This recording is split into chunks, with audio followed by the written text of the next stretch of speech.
Bonjour, c'est Ursule. Bienvenue à Vie et Miséricorde. On est le 19 novembre 2025 et aujourd'hui, je viens parler de non pas ma volonté, Seigneur, mais la tienne. Amen, non pas ma volonté, mais la tienne. Alors, le texte que nous avons se trouve dans Luc 22, le verset 42. Luc 22, le verset 42, Jésus-Christ est dans le jardin à Gethsemane. Il est en train de prier et de combattre avant ce moment terrible par lequel il devait passer. Et étant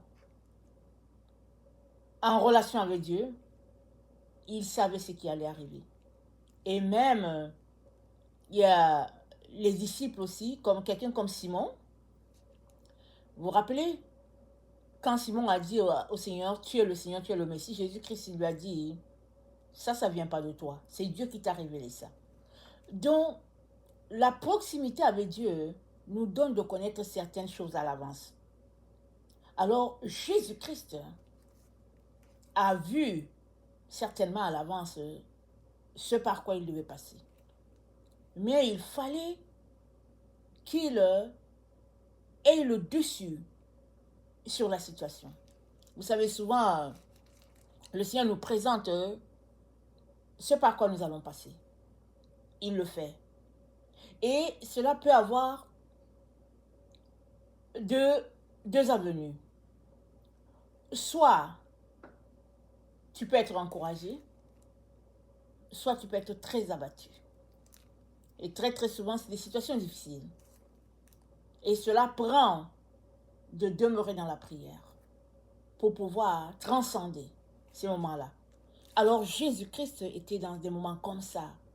Et dans Luc 22, au verset 42, il priait et il disait à son Père, Père, si tu voulais éloigner de moi cette coupe, toutefois que ma volonté ne se fasse pas, mais la tienne. Cette coupe de douleur, cette situation pénible, tellement difficile. Alors beaucoup ont pensé que Jésus-Christ était en train de prier pour ne pas aller au Golgotha, mais ça ne peut pas être le cas. Parce que quand Simon a dit à Jésus, à Dieu ne plaise, Jésus-Christ lui a dit, arrière de moi Satan. Jésus était venu pour mourir. Il le savait. Et dans Jean 6, verset 38, Jean 6, verset 38, il dit, je suis venu non pas pour faire ma volonté, mais la volonté de celui qui m'a envoyé.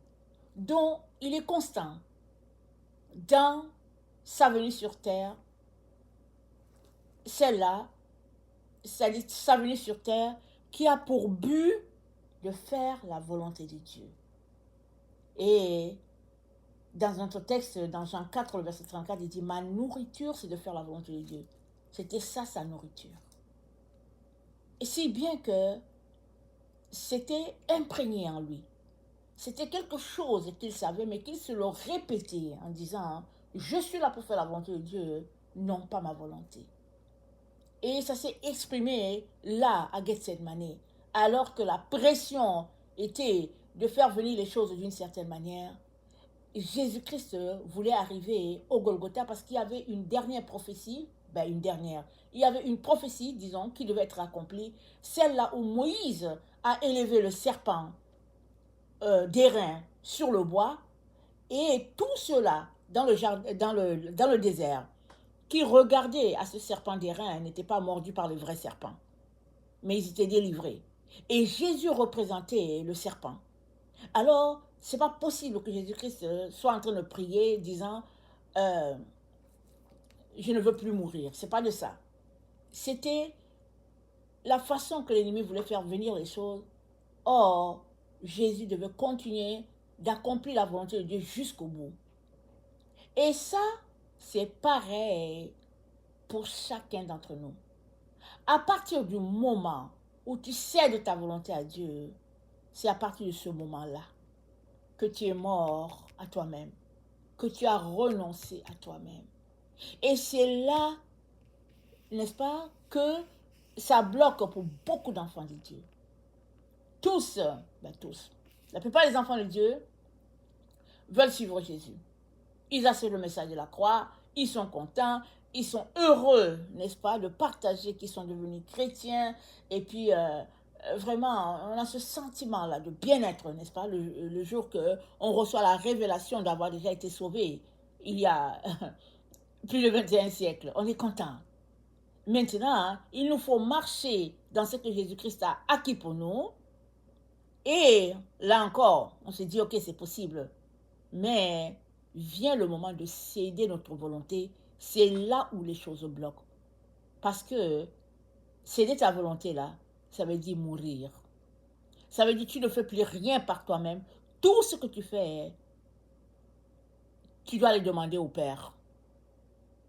Est-ce que je fais ceci ou je fais cela? Mais très souvent, ce n'est même pas à toi de demander. Très souvent, c'est lui qui va te dire, fais ceci et puis fais cela. Et bien entendu, comme c'est le fait de céder notre volonté à la volonté de Dieu, il y a souvent opposition. Quand la chair n'est pas soumise, il y a beaucoup d'opposition. Et nous sommes appelés, n'est-ce pas, à marcher là-dedans et à grandir dedans. C'est là où vient la maturité. La décision de maturer, ça vient là. Sinon, tu vas tourner tout simplement en rond sur toi-même. Malgré le fait que tu donnes ta vie à Jésus, tu vas tourner en rond parce que tu ne veux pas aller dans ce que Dieu te demande. Et très souvent, quand Dieu nous demande quelque chose, on ne veut pas au fait. Parce que quand Dieu nous demande quelque chose, ce n'est jamais selon ce qu'on aimerait. C'est selon ce que lui, il a planifié. Parce que notre chair aime sa propre satisfaction. On est des êtres de chair, on est fait de terre, on aime ça, faire les choses par nous-mêmes. Se lever pour dire, ok, je vais aller faire ceci, planifier ceci et puis faire cela. C'est correct. Mais si tu as donné ta vie à Dieu, ce n'est plus toi qui organise ton temps, c'est Dieu qui organise ton temps. Ce n'est plus toi qui détermine tes projets, c'est Dieu qui détermine tes projets. Et Dieu aimerait qu'on arrive à ce stade-là. Dans notre marche avec lui, c'est ça qu'il aimerait. Et c'est là où on bloque. C'est là où on est souvent réticent. Et Dieu parle dans Jérémie 18, le verset 1 à 10, il dit, mais au fait, pourquoi est-ce que je ne peux pas être envers vous comme le potier là, qui est là en train de fabriquer son objet? Le potier, il a dit à Jérémie, vas-y, à la maison du potier, je vais te parler là-bas.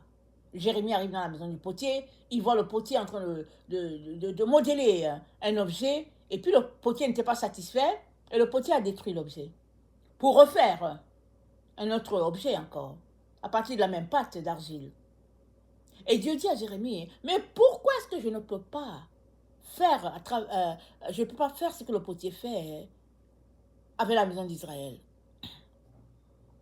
Et aujourd'hui encore, il nous pose cette question. Pourquoi est-ce que Dieu ne peut pas faire de nous ce qu'il aimerait faire? Nous modeler, nous remodeler, et puis, n'est-ce pas, nous arranger comme lui, il a décidé de le faire. Pourquoi? Parce qu'on est venu sur cette terre en mission, pour faire ce que Dieu nous a donné comme mission. Mais cette mission va prendre effet le jour où on va tout céder à Dieu. Ce jour-là, ce sera le jour de notre mort. On va pleurer toutes les larmes de notre corps parce que on vient de dire bye bye à notre propre volonté pour laisser Dieu nous conduire et nous diriger. Et c'est là aussi que va commencer la marche pour la maturité. Parce que très souvent, on donne notre vie au Seigneur, le Seigneur est indulgent envers nous, comme un père envers l'enfant, le bébé qui est là, qui vient de naître, et puis on est doux envers le bébé, et puis on l'aide, et puis voilà, à faire ses premiers pas.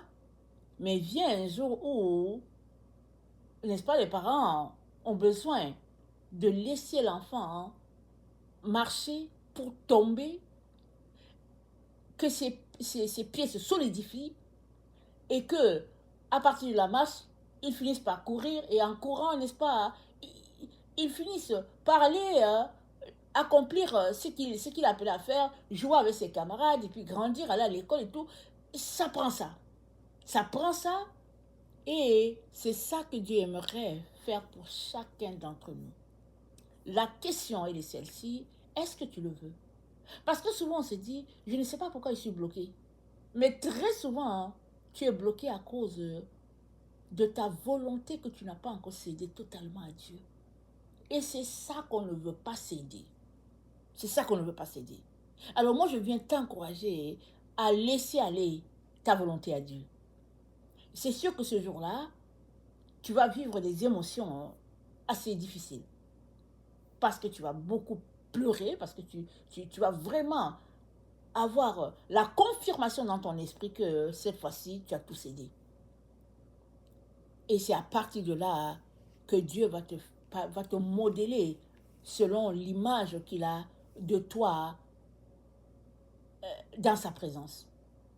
Et tu as besoin d'arriver là. Amen, tu as besoin d'arriver à ce stade-là afin d'être totalement la personne que Dieu a appelée à être. Amen. Alors si tu veux donner ta vie à Jésus, je viens t'encourager à faire cette petite prière-là, qui est juste le fait de confesser que tu veux suivre Jésus. Amen. Seigneur Jésus, merci d'être mort pour moi à la croix, d'avoir abandonné ta gloire pour me sauver. Aujourd'hui, je m'engage à te suivre. Aide-moi à respecter mon engagement. Et merci pour le Saint-Esprit que tu m'as donné pour me conduire dans la vérité. Aide-moi, Seigneur, à obéir et que ton nom soit béni dans ma vie. Amen. Amen. Alors, une petite prière qui est du fond du cœur. Dieu va t'aider. Il va t'apprendre à prier. Il va t'apprendre à lire ta parole. Qu'est-ce qui est important pour toi? Il va te conduire. Seulement, ne rebrousse pas chemin. Maintenant que tu t'es engagé à le suivre, suis-le, malgré les difficultés. Et plus tu es tenté de ne pas aller lire ta Bible ou de ne pas prier, plus tu dois prier. Amen. Parce que ça, c'est de l'opposition. Ça, c'est l'ennemi qui vient te bloquer.